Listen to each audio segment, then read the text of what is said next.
Ecco la situazione meteorologica. Le perturbazioni atlantiche protagoniste di questa prima settimana di febbraio condizioneranno anche il tempo di questo weekend, in cui fasi perturbate si alterneranno a fasi più soleggiate.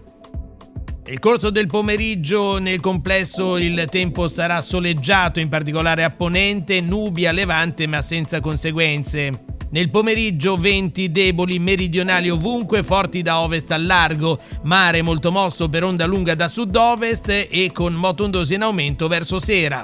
Temperature massime nel complesso stazionarie e non oltre i 15 gradi. Per domani, sabato 7 febbraio, i previsori della Limite si attendono una giornata con tempo spiccatamente variabile, rovesci sparsi alternati ad occhiate di sole sul settore centro-orientale in via di attenuazione in serata, mentre a ponente qualche nube ma senza pioggia. Venti deboli da sud-est su centro-levante e deboli variabili a ponente, con mare da molto mosso a mosso per onda lunga da sud-ovest in scaduta, temperature stazionarie e su valori tutto sommato miti.